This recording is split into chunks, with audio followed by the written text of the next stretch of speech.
Welcome to Forged in the Fires podcast with Fireman Rob. Being a fireman, father, veteran, husband, world record holder, and Ironman, he brings stories of experience to impact your life while challenging you to live it. What do you want from your life? Why do you want it? Are you willing to go through the challenges to get there? If you have the courage to take that first step, let this podcast be the catalyst to start your fire, while you bring the resilience to make it continue to burn. Our lives are made up of moments called right nows. So let's get started. Forged in the Fires podcast with your host, Fireman Rob, begins now. All right, welcome back to Forged in the Fires podcast. I'm your host, Rob Verhelst, better known as Fireman Rob. Now, the guest I have today is one of those guys that you are lucky to be able to hear and be able to have on a podcast, a 6-time Ironman World Champion. He is a USAT, Ironman, ITU Hall of Fame. I could go on and on. I've got about a page and a half of accolades. Mark Allen, it is so great to have you on the program. Hey, thanks for having me on. I really appreciate it. Looking forward to it.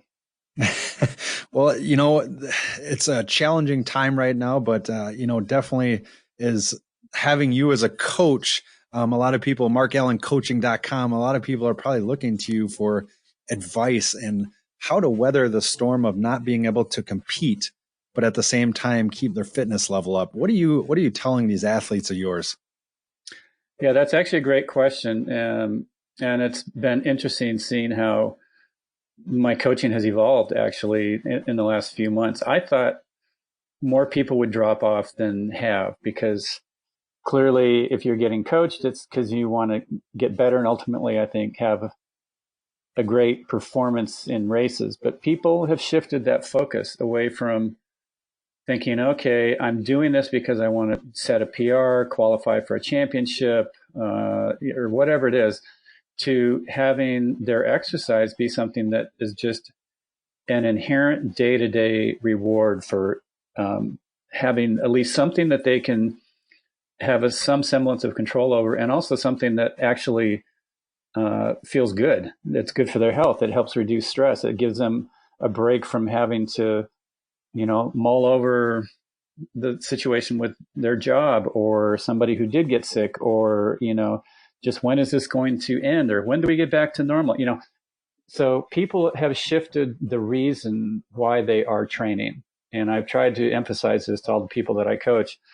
Have it be that you put in a consistent training regimen into your day. It's not negotiable unless something, obviously life does get in the way a lot of times, but it's not negotiable in the sense of, gee, should I do it or should I not?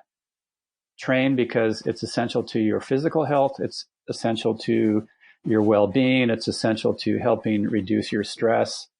And you'll just feel good and feel like, okay, if nothing else, I got in that 45-minute run, or I got in that hour riding my stationary bike, or I did my swim stretch cords and I stretched and I did a little bit of core work, or whatever it is, And so anyway, my coaching has really helped sort of be an accountability tool for them. They have a calendar with training their workouts on it.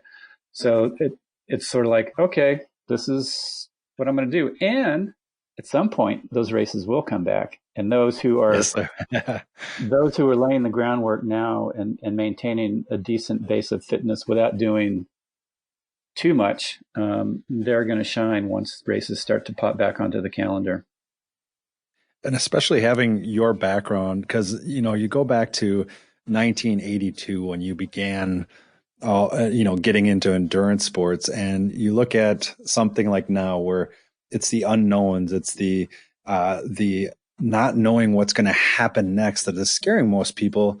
But back when you started, there was no books, there was no videos, there was no Google to be able to find out how to do things. You just had to learn how to do it on the fly. Does that make you a better coach to be able to adapt to these kind of situations? Well, I think that the element of what I was doing in the early 80s that applies directly to what's going on now is that when I first got into the sport, I just did it because it felt like an adventure. It felt fun.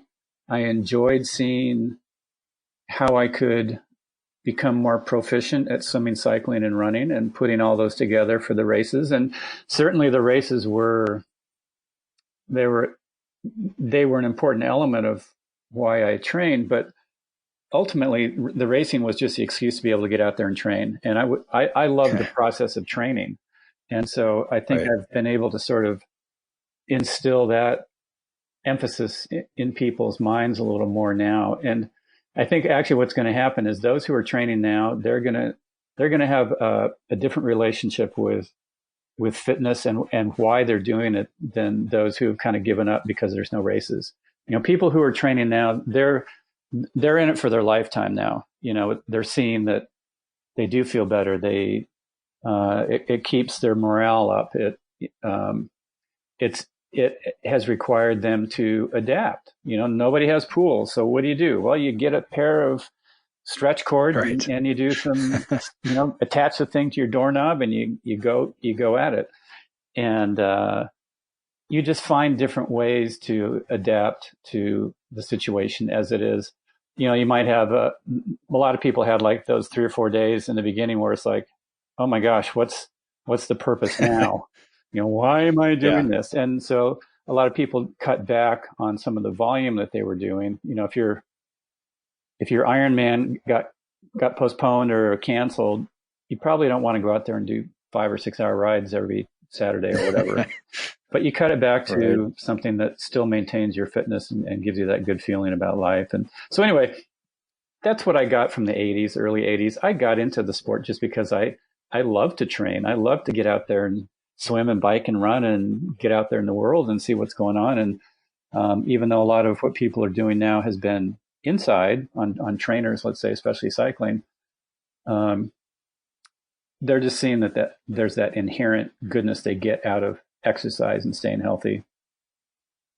Yeah. And I mean, I love it because when I was reading an article about you, you said you didn't classify yourself as that classic competitor, but sport was really to evolve yourself. And that's exactly what you're talking about. There is a lot of people right now are choosing that new healthy path for the simple fact is that it's actually making sense. And even though they don't have a race, they're fine with that. Mm-hmm.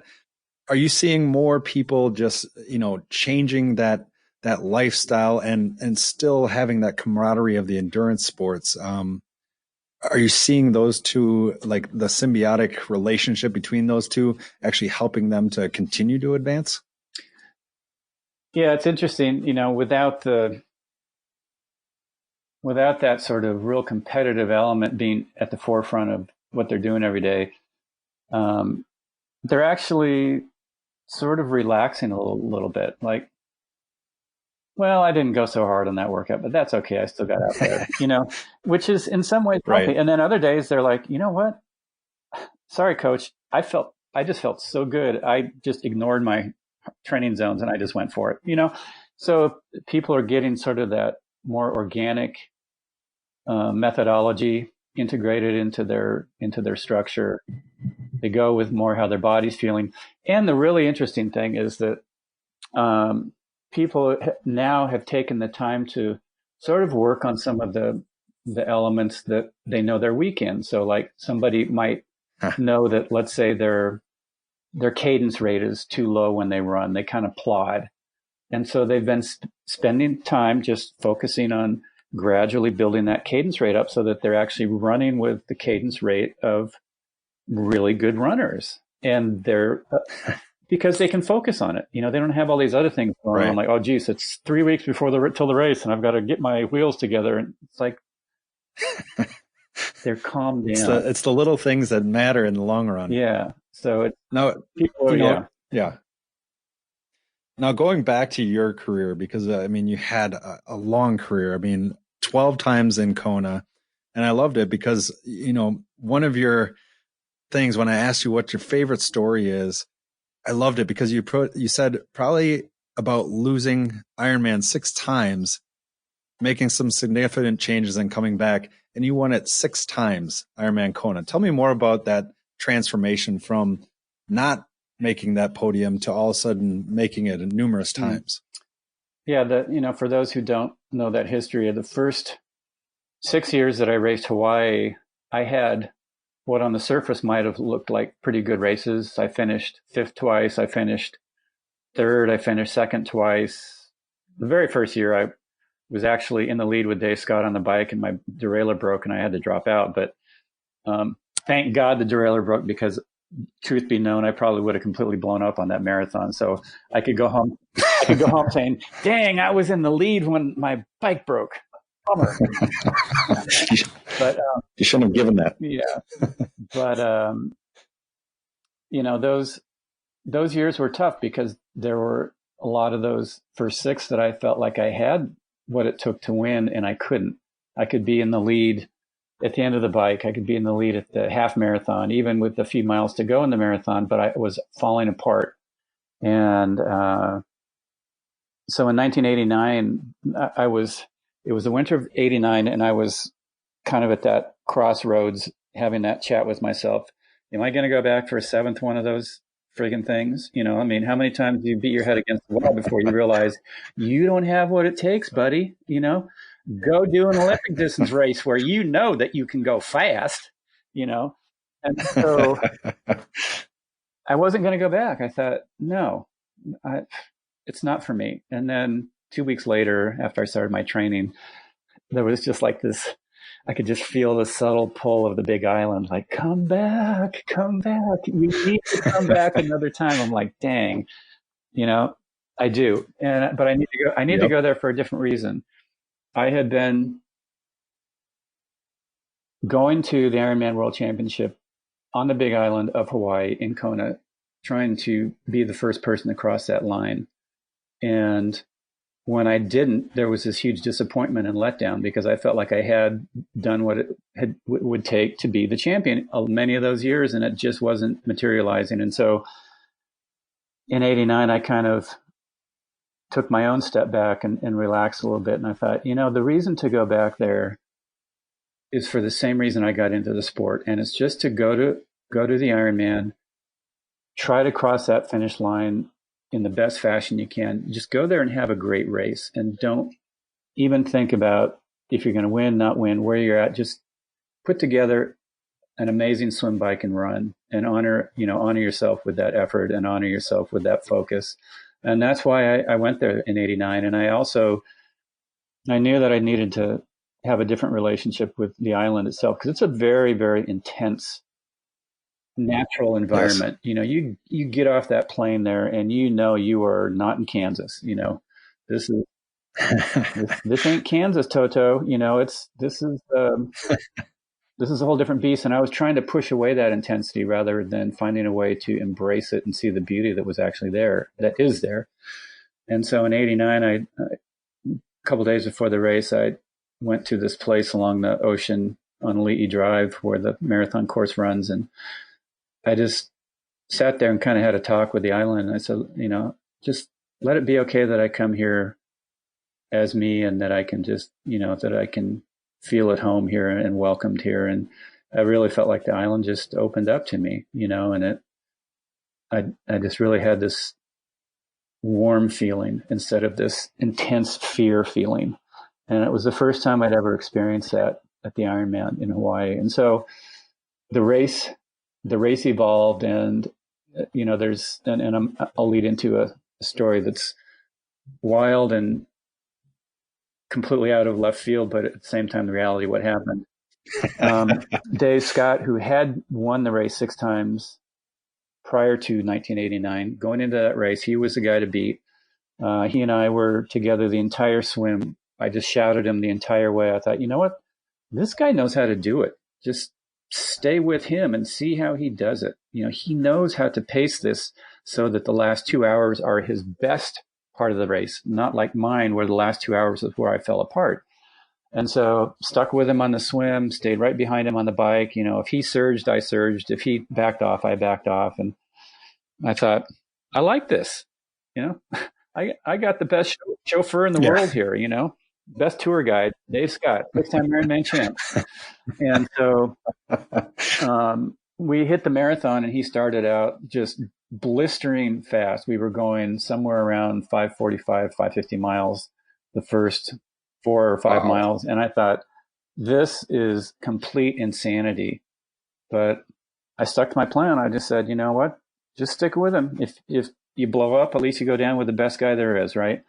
And so finally, when we headed out onto the meat of the marathon course, which was about 20 miles out on the lava fields, he sort of settled into more of a sane pace. And then it really became this waiting game. You know, both of us tried to kind of build the pace unsuccessfully to get rid of the other guy. And slowly it was becoming apparent that there was no surge or mental move that I could do that was going to break Dave Scott. He was going to be strong all the way to the end. And that was so intimidating, because most guys at that point in my career, you know, if I put in a good surge and started to pull away a little bit, they'd give up. Right. Dave Scott was not going to give up. And so anyway, with about, I don't know, somewhere around 12 miles to go, he started building his pace, and then he'd back off, and he'd build it, and he'd back off. And finally he settled into about a 6-minute mile, and I was barely hanging on. And I thought, oh no, he's going to go this fast for the remaining 12, 13 miles of this marathon. And it completely blew my mind, because nobody had run that fast ever in the history of the race. I certainly hadn't, and I certainly hadn't run that fast that late.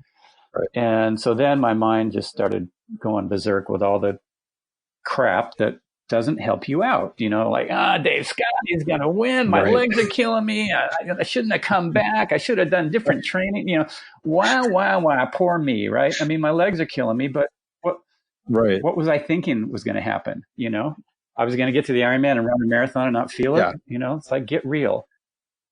Pushing a 5-minute paces. Yeah, it's going to hurt. Finally, it got so hard to match his pace that it took like literally every ounce of focus I had to just stay with him another step. And finally, that became my only focus. My mind went quiet.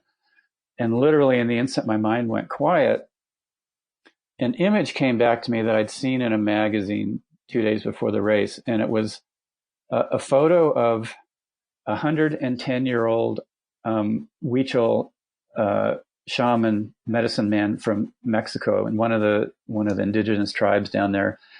And in this photo of him and his grandson, his name was Don Jose, and his grandson is Brant Secunda.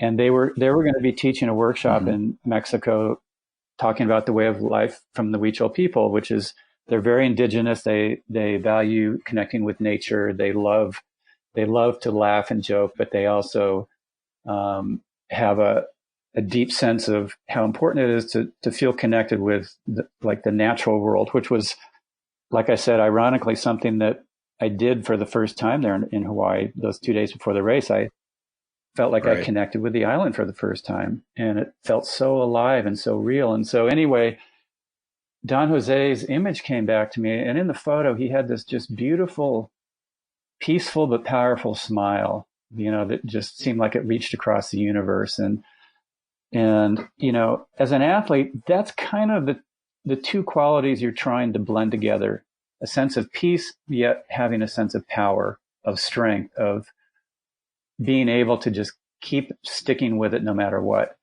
And that can be very difficult when the guy next to you is running a 6-minute mile and you're ready to quit, you know? And so my mind goes quiet. Don Jose's image came back to me, and all of a sudden I felt like I was being flooded with that sense of peaceful power, I guess you'd call it. It's hard to even find the words for it, but I just felt like there was this life force that was filling me up, and there was this switch. Like all of a sudden, my entire being relaxed, and it just got a little bit easier to match Dave's pace. And then all of a sudden, you know, the chatter wasn't about how bad I felt. It was like, look at this. I'm giving, you know, I'm with the best guy in the world. There's no shame in that. There's still, you know, over an hour, almost hour and 15 worth of racing. Something might change, you know. This is not a loss. This is amazing, you know. And I looked around, and the island looked so beautiful, that raw, rugged lava that had looked like a hell for me for so many years. I looked at it, I'm like, oh my God, this is so incredible. I mean, this is in the middle of the World Championship, right? I have this vision of a 110-year-old Huichol medicine man, retail shaman, and I'm looking around going, this island is so amazing. You'd think I'd gone nuts, but these, Yeah. You were actually sightseeing yeah, with Dave Scott. but these are the kind of things that bring you back into a space where you're fully engaged in what you're doing, and you're not held back by worrying about how it's going to turn out, or what the end of the day is going to look like. You're just there, you're present, you're giving everything you have. Everything starts to flow again. And we stayed side by side all the way until the final uphill, which was about 1.5 miles from the finish line. And on that hill, I was able to start just pushing the pace a little bit faster than we had done before. And it caught Dave a little bit off guard. And right away, in like just a matter of a few steps, I put about 5 feet on him. And then the gap started to grow. And you can see in the TV footage that all of a sudden he realizes that I'm pulling away from him in his territory, those last miles of the race. And his shoulders get tight, as he starts to rock. And all of a sudden he's having to deal with a situation that he never had in his career ever. And I went on and I won the first of 6 races that year. Dave had and then you went on to win a lot more. Yeah. Well, Dave had his best Ironman that year, but he broke his previous world's record by almost 18 minutes. And I did my best time to that date by nearly 30. And the difference in our times at the end was very, very small, 58 seconds. And it was incredible. When I finally got within sight of the finish line and I realized Dave wasn't going to catch me, I wasn't going to cramp, I wasn't going to fall down, I was going to actually win it.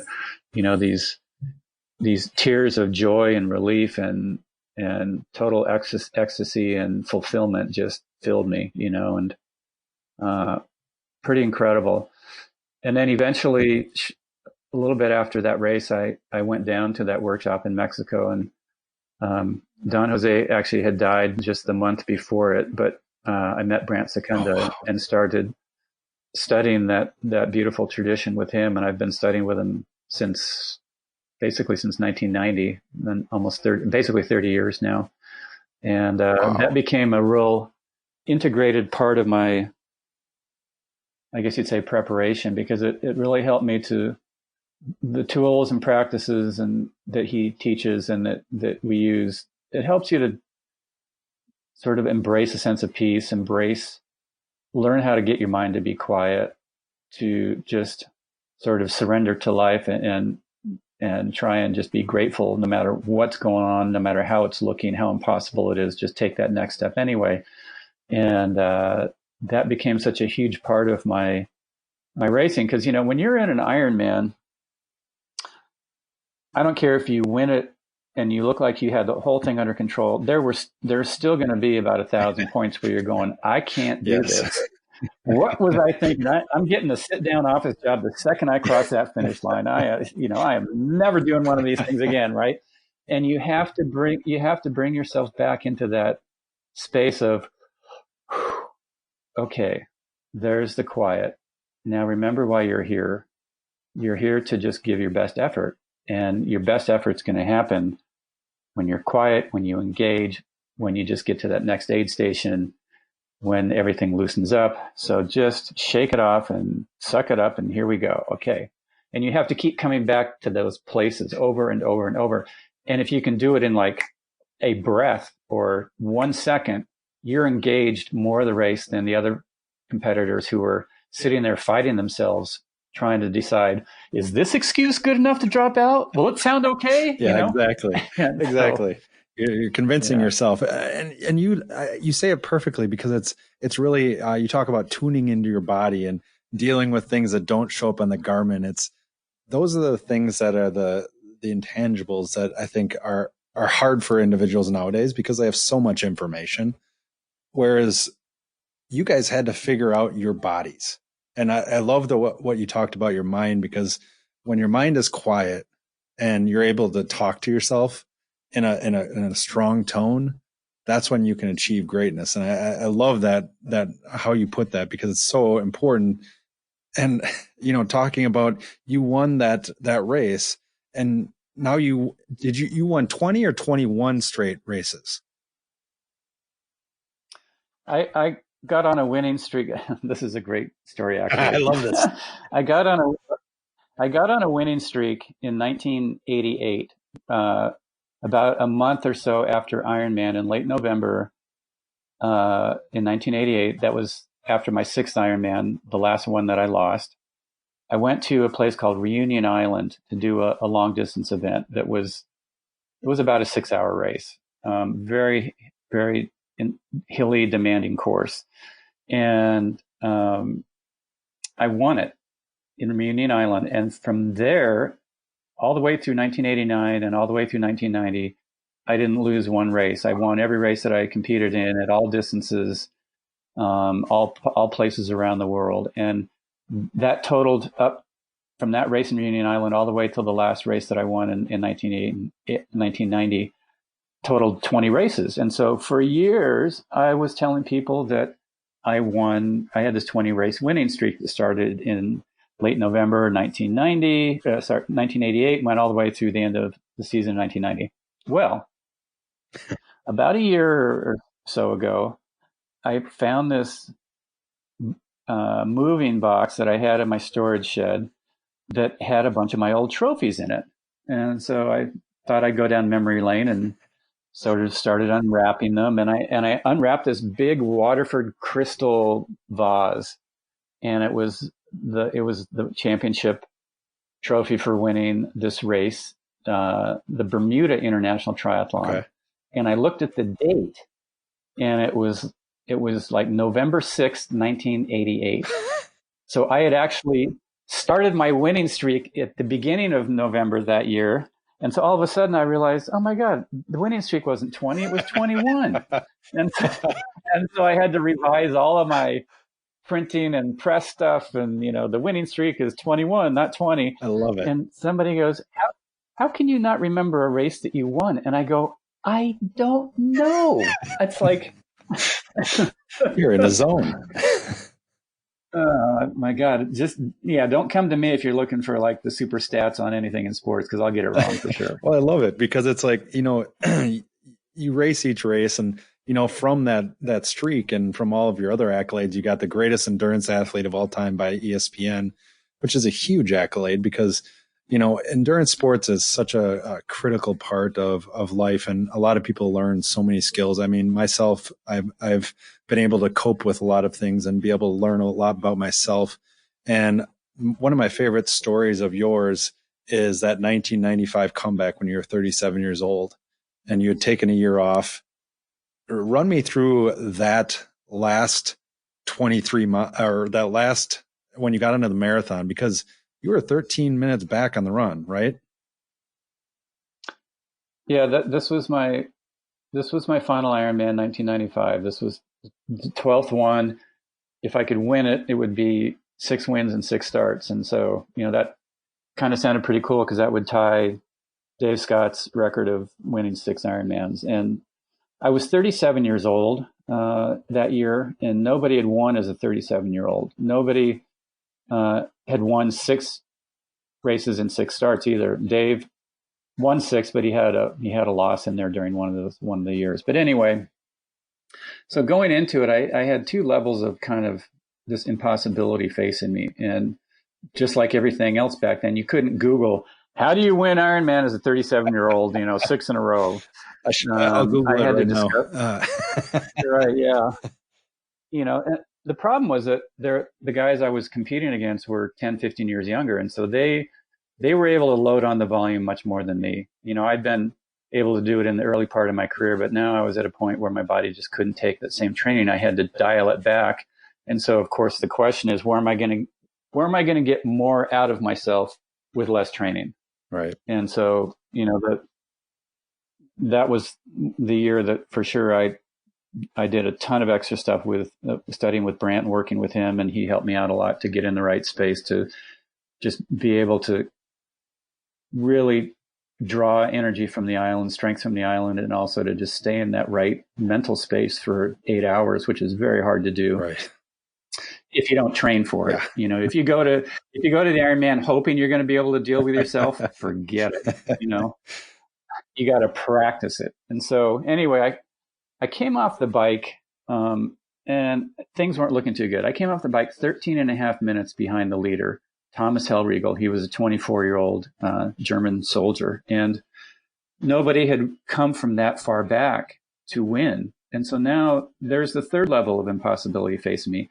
I had to make up 30 seconds a mile every single mile of the marathon if I was going to catch him at the finish line. And that seemed completely impossible. Like, how am I going to do that? Right. You know, and so I just kind of broke it down. And the one commitment that I could wrap my brain around was to just try and make up an inch or a second every step. It's like, okay, I can try to manage. I can do that.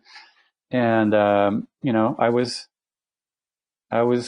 clicking off time. I was getting closer, but with 8 miles to go, I was told I was 4 minutes back, which in relative terms meant that I still had to make up 30 seconds a mile, and I was going to catch him at the finish line. And that's not a good place to catch a guy 13 years younger than you when you're sprinting for a world championship. Right. Yeah. And,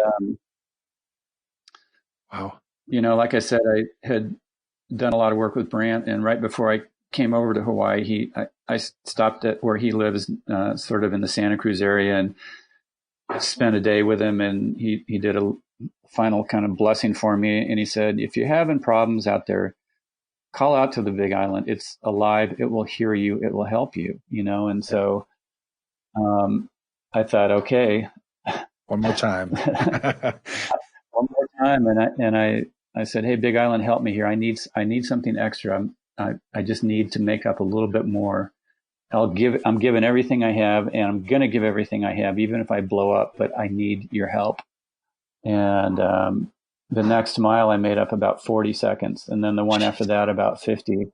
And the mile after that, I made up 1 minute and 15 seconds on Hellriegel, who had been leading for over 6 hours at this point. And then finally, right past the 23-mile marker, I came up behind him, and I thought, okay, this is it. Just rest for a second and then go. And I did. And I passed him. Wow.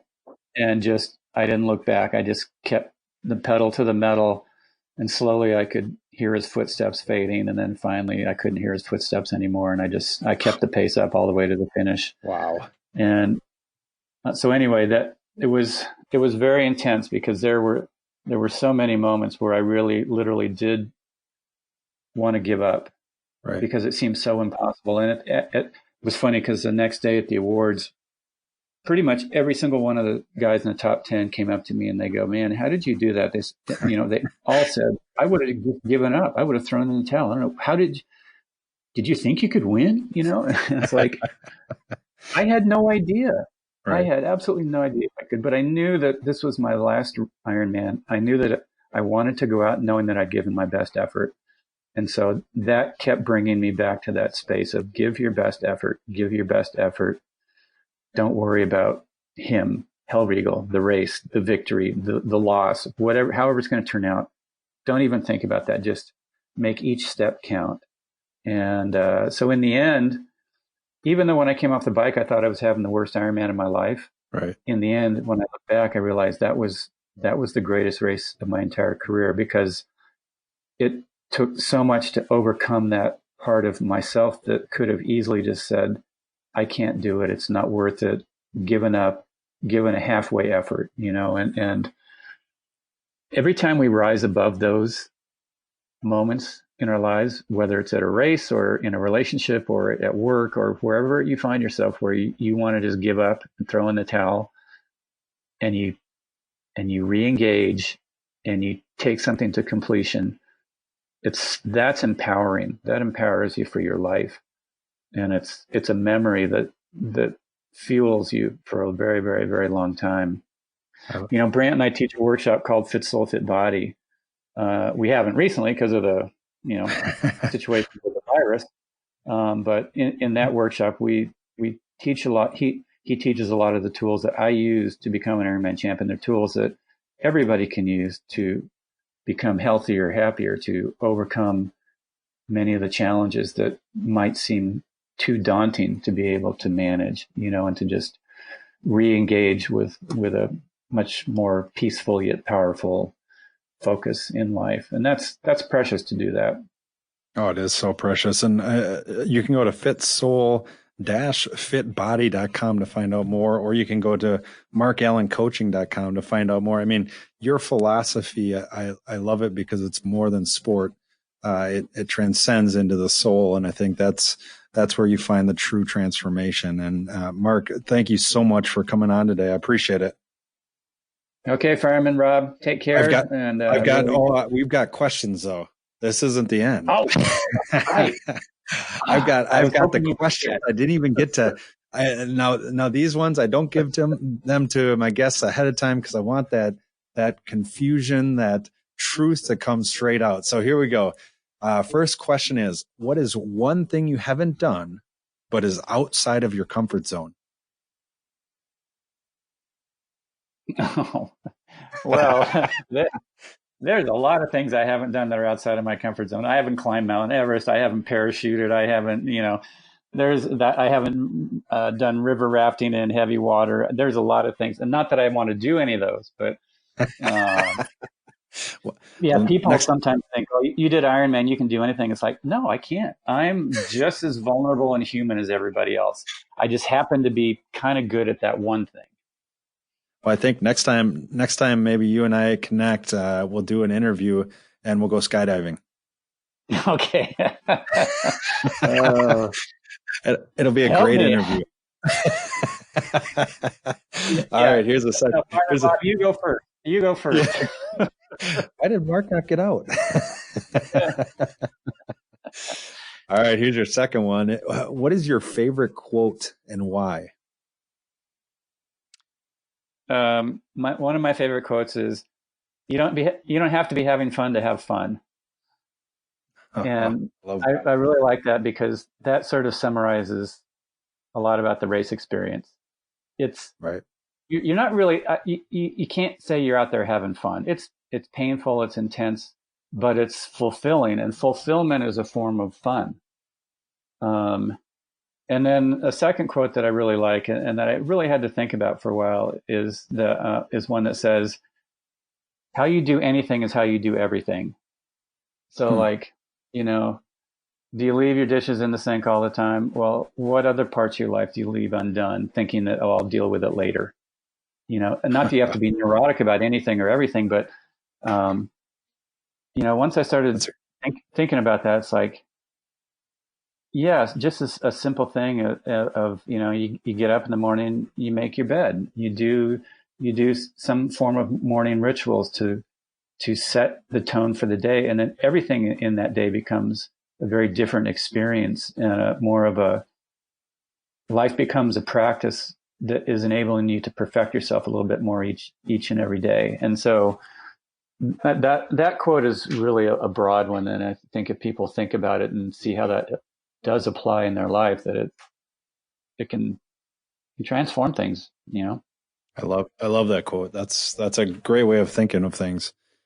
All right, here's your third one.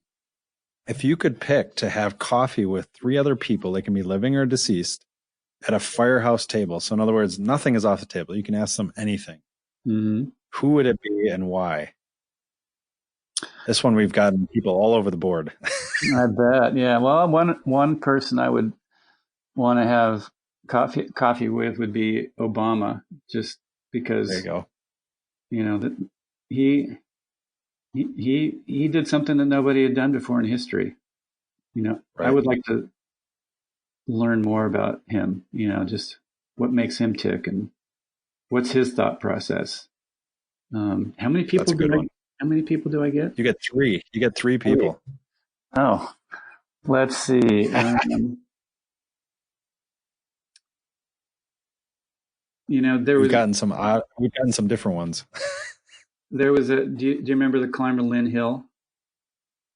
Yes. And, I would love to talk with her, just because she was kind of a trendsetter in climbing, and I think it would be cool to talk to her, just to kind of see what made her tick and what she felt when she was up there on rock, Right. I've got a trend of innovators here. Yeah. Well, I think that's, That's what makes you tick. Well, it's like when you spend time doing things that are not in your comfort zone, that's when I think that's when you're really living and when you're perfecting. And I think about that, and I'm digressing for a minute. I'm not trying to avoid, but I'm just. Nope, you're doing good. When you're like they did that study to figure out, okay, how is it that two different people may have practiced the violin, let's say, the same amount of time. One of them gets really good and one of them becomes like a virtuoso. Did they just have some inherent genetic thing that just made them a better violin player? Or was there something in the way that they practiced? And, they've found that, well, in terms of music anyway, those who, you got to put in the hours. There's no getting around that. But those who put in the hours in a way that's uncomfortable, and for most, the uncomfortable is when you're practicing on your own. It's much easier when you're with a group. Those who did the practice on their own, which was in the uncomfort zone, those are the ones who got that last little bit that the other folks never got. And I thought about that in terms of my training.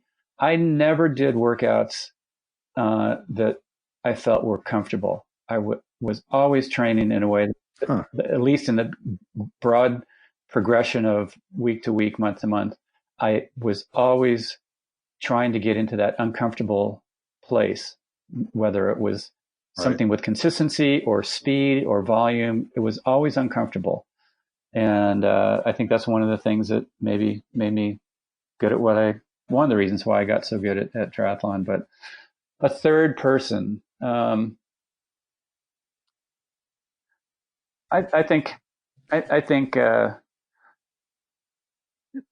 it could be an interesting conversation with Jimi Hendrix. Why not? I mean, the guy was there you go. He was so young when he died, and he did stuff that nobody else has ever done since, really. I mean, there are people who are equally good, but nobody that's quite like him. What? That's a great firehouse table right there. Well, you're invited. You know what? I'd love to. I'll even make the coffee. Okay. Awesome. All right. This last question. This is rapid round. So I'm going to give you two things. All you got to do is say which one you choose. All right. You ready? All right. Here we go. Paper or plastic? Oh, paper. Soup or salad? Salad.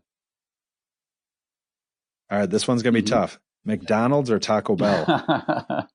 Neither. I knew that was coming. I knew it.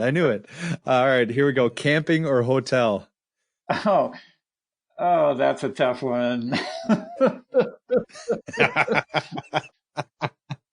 going to go for the hotel. I do enough stuff that's. I need to preface that. I would do the hotel because I actually do a lot of camping, and I do a lot of, I spend a lot of time outdoors in nature. And so I'm not deprived of that. And so when I think about going to stay somewhere, I want a nice hotel room where somebody, the sheets on the bed, the duvet, everything is like way more comfortable than I ever have in my house. And I think, where do they get this stuff? I want this on my bed at home. And by the way, I like the fact that somebody comes and cleans it just tidies it up every day. This is awesome. It's amazing. Pamper yourself. I mean, you have to every once in a while. Yeah. All right. Fly or drive? That depends on how far, sir. You're a deep thinker. The rapid run is not for deep thinkers. Well, the world isn't black or white. That's the problem. That's true. That's it's funny because a lot of these questions are from a psychological exam. They are. Oh God. My world, my world is almost never black and white. And that makes it very hard for me sometimes because a lot of times people want me to give them a black or white, a definitive one or the other sort of answer or response or communication. It's like, I don't know what's the right thing to say right yet, because I haven't digested all sides of this discussion or situation possibilities, So, if it's to the grocery store, if it's 6 hours or less, I'm driving. If it's over 6 hours, I'm flying pretty much all the time. I love it. I love it. This is just an accentuation of going, Mark Allen coaching. You better go there because you know that it's going to be precise. It's not going to be wake up and go bike. Right. Yeah. All right. Sleep in late or wake up early. Oh, they're both so amazing. Aren't they? Since COVID, I've been sleeping in late, and I keep asking myself, what's going on with this?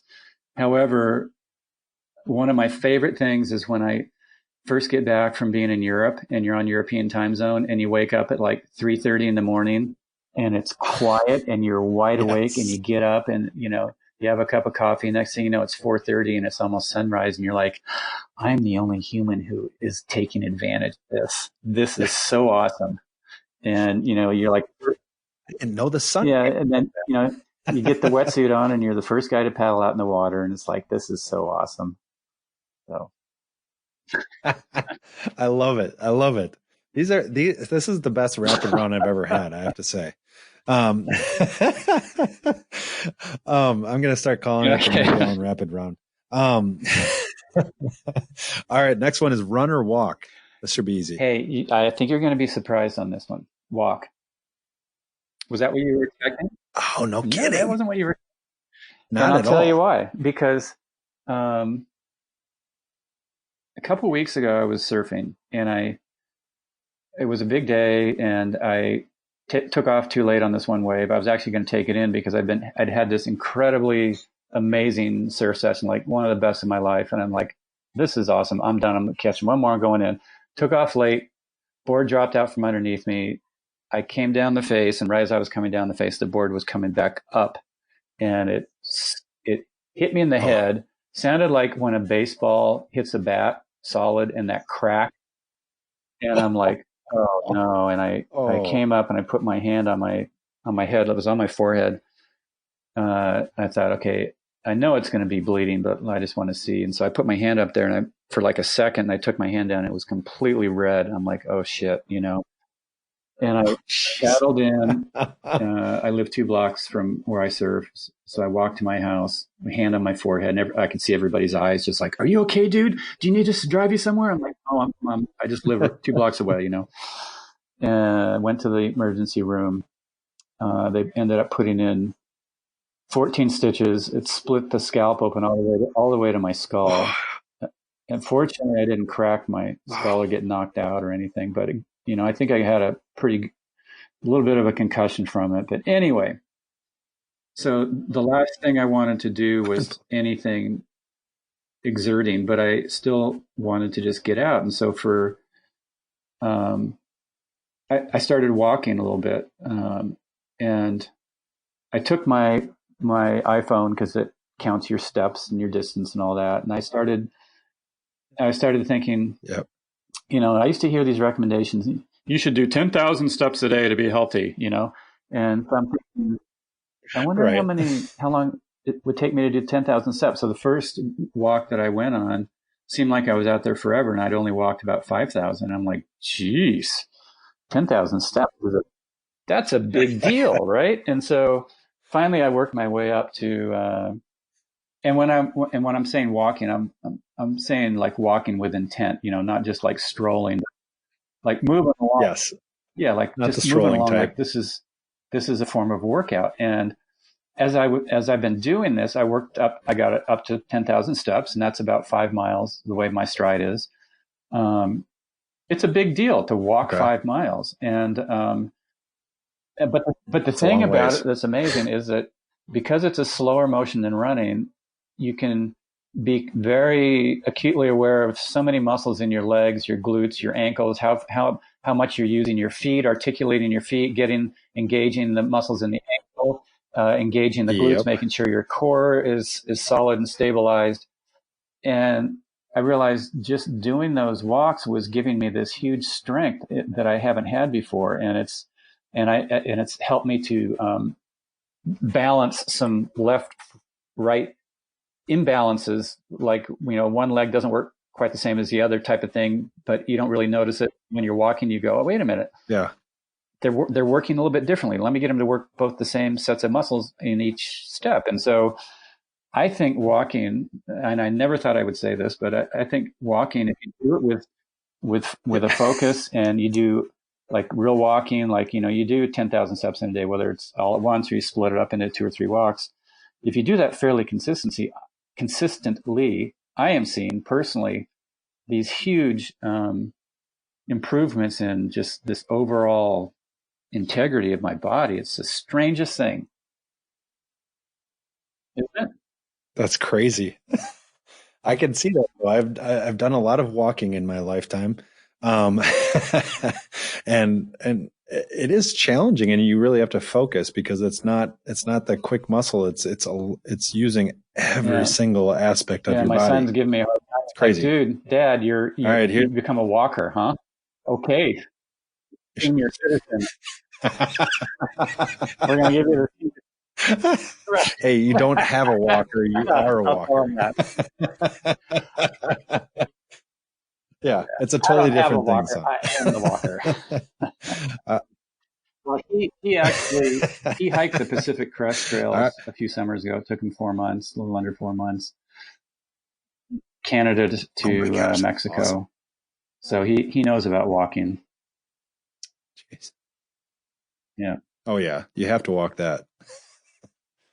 All right, this next one, I actually want to hear this answer. Partly sunny or partly cloudy? I love this. Partly sunny, like, yeah. Okay. And I would do it right. in the winter. I'd probably say partly cloudy, because in the winter, if it's partly cloudy, that might mean it might rain, which is a good thing in the winter. So, but we're in the summer almost.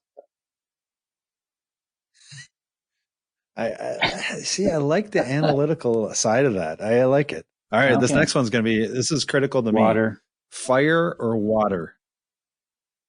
Oh, come on now. All right.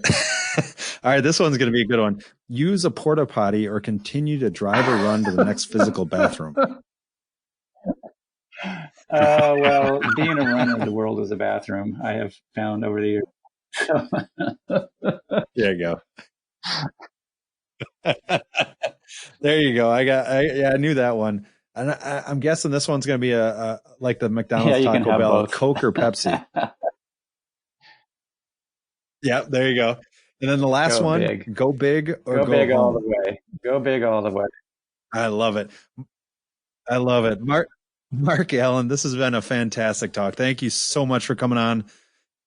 Anybody who wants to find out more, markallencoaching.com, or you can go to www.fitsoul-fitbody.com. Thanks, Fireman Rob. Thank you again so much for coming on today. Thanks for listening and supporting the Forged in the Fires podcast with Fireman Rob. Remember, don't forget to like and subscribe to this podcast, and please share this episode with a friend or family. To find out more about Fireman Rob or reach out about a question, go to www.firemanrob.com. Until next time, live your life forged in the fires.